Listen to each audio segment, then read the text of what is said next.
So moving to the 28. Woo! This 28. Now we're in Scorpio.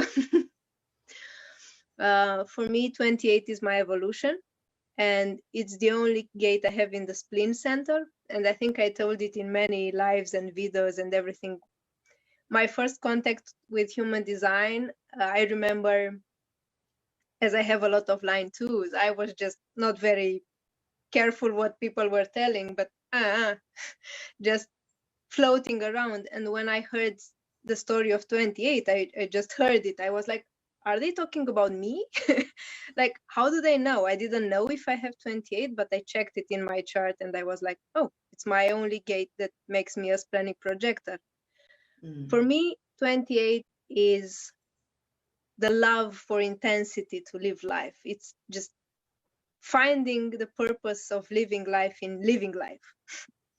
It's intense, it's driven, and it's that scorpionic part of living life to the fullest. And I think I wrote it in my article. Whenever I meet someone with 28, I know that the stories that they tell about life, they lived it totally. So they are true in what they live. How is it for you? It's your pearl and moon.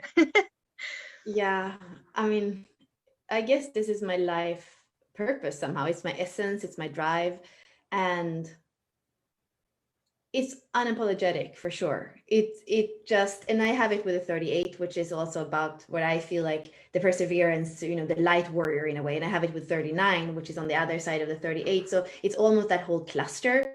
And it is to live life to the fullest. It's also to kind of dive deep and learn with like a master, like can be a shamanic master, can be a philosopher. Like it's to really, really go deep. But at the end of the day, it's kind of like killing your teacher. Like you have to find your own purpose. Like it feels like it's deeply individual as well. It's like there's nobody else's truth, but you can go on that adventure with somebody and live it fully until it's like time to go in different directions. Mm-hmm. I also have 28, 38, and what I felt so strong about both of them is that 28, 38, I liked the association of 28 with the wind. In astrology, in the Vedic astrology, 28 is the wind.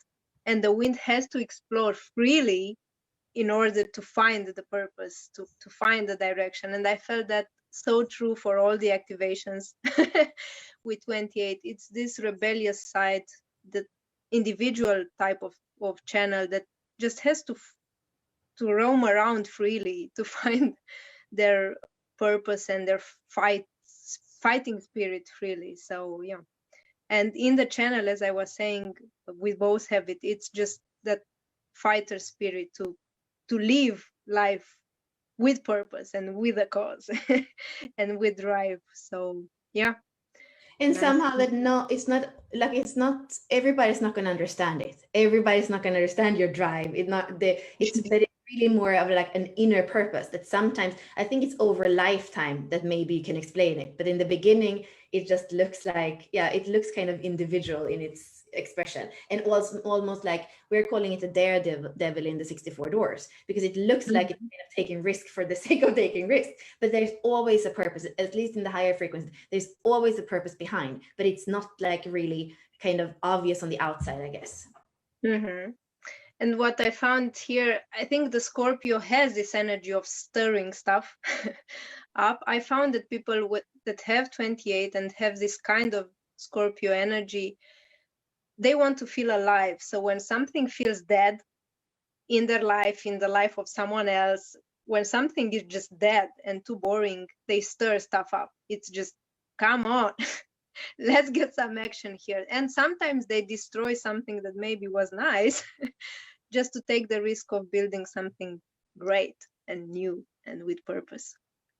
Well, here we are, the daredevils.